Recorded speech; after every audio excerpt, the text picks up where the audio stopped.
بسم اللہ الرحمن الرحیم سبحان الذی اسری بعبدہ لیلا من المسجد الحرام الی المسجد الاقصی الذی بارکنا حولہ لنریہ من آیاتنا انہ هو السمیع البصیر۔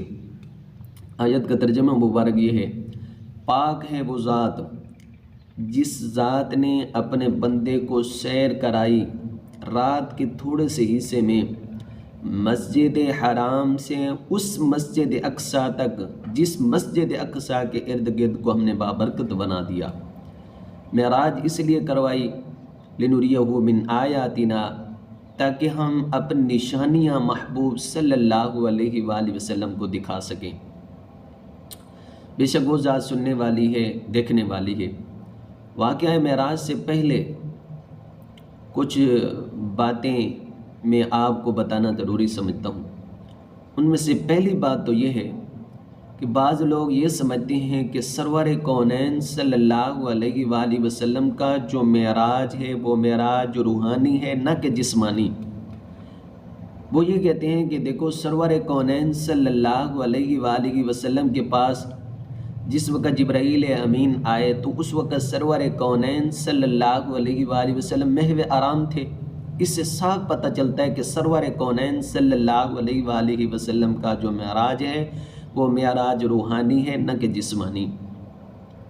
تو ان سے بھائی پوچھا جا سکتا ہے کہ بھائی آپ کو یہ تو سمجھ میں آتا ہے کہ جس وقت جبرائیل امین علیہ السلام آئے تو اس وقت سرور کونین صلی اللہ علیہ وآلہ وسلم محو آرام تھے، لیکن آپ کو جبرائیل امین کا جگانا یاد نہیں آتا؟ قبل قدمہ، اللہ تبارک و تعالی نے فرمایا میرے محبوب کے قدموں کو آپ چوم لیں تو میرا محبوب صلی اللہ علیہ وآلہ وسلم بیدار ہو جائیں گے۔ تو ان کو سرور کونین صلی اللہ علیہ وآلہ وسلم کا سونا تو یاد آتا ہے، لیکن جبرائیل امین کا جگانا یاد نہیں آتا۔ تو جب جبرائیل امین جگا رہے ہیں سرور کونین صلی اللہ علیہ وآلہ وسلم کو، تو علامت اس بات کی کہ سرور کونین صلی اللہ علیہ وآلہ وسلم کا جو معراج ہے وہ معراج جسمانی، یعنی روح مع الجسد کے ساتھ ہے، نہ کہ روحانی۔ ایک بات ہوگی۔ اور دوسری بات یہ ہے کہ بعض لوگ یہ اعتراض کرتے ہیں کہ لیلا، رات کے لیلن پر جو تنوین ہے تقلیل کی ہے، یعنی رات کے تھوڑے سے حصے میں سرور کونین صلی اللہ علیہ وآلہ وسلم کو معراج کرائی گئی۔ تو وہ یہ کہتے ہیں کہ یہ ہماری سمجھ سے بالا تر ہے کہ رات کے تھوڑے سے حصے میں سرور کونین صلی اللہ علیہ وآلہ وسلم اوپر آسمانوں پر جائیں بھی صحیح اور واپس آئیں بھی صحیح، یہ ہماری سمجھ سے بالا تر ہے، ہمیں سمجھ نہیں آتا۔ دیکھو بھائی، اللہ تبارک و تعالیٰ نے قرآن مجید میں فرمایا قُلْنَا اهْبِطُوا مِنْهَا جَمِيعًا۔ حضرت آدم علیہ السلام کو اللہ تبارک و تعالیٰ نے آسمان سے نیچے زمین پر اتارا، تو حضرت آدم علیہ السلام کا آسمان سے نیچے زمین پر اترنا ثابت ہے قرآن مجید سے، اس کا تو کوئی بھی انکار نہیں کرتا۔ اور اسی طرح حضرت عیسیٰ علیہ السلام کے متعلق اللہ تبارک و تعالیٰ کا پاک ارشاد ہے۔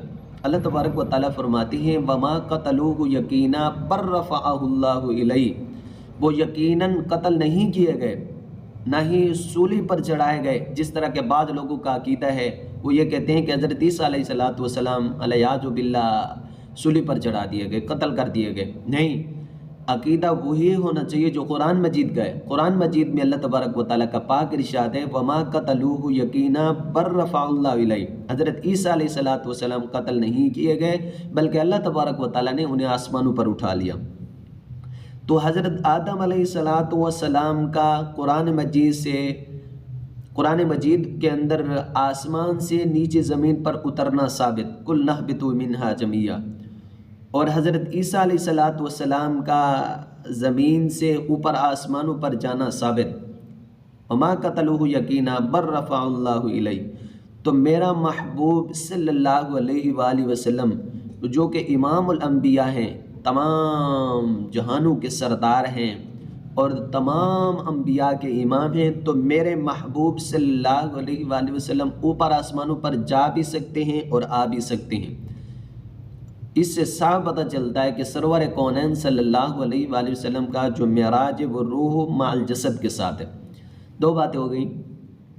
اور تیسری بات یہ ہے کہ جب حضرت ابراہیم علیہ السلام کی معراج کی باری آئی تو اللہ تبارک و تعالیٰ نے فرمایا وَكَذَلِكَ نُرِي إِبْرَاهِيمَ مَلَكُوتَ السَّمَاوَاتِ وَالْأَرْضِ، اسی طرح ہم نے ابراہیم علیہ السلام کو زمین اور آسمان کی بادشاہیاں دکھائیں۔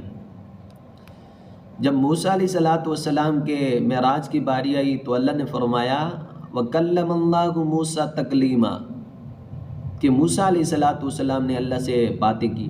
لیکن جب سرور کونین صلی اللہ علیہ وآلہ وسلم کے معراج کی باری آئی تو اللہ تبارک و تعالیٰ نے فرمایا ہم نے اپنا دیدار سرور کونین صلی اللہ علیہ وآلہ وسلم کو کرایا۔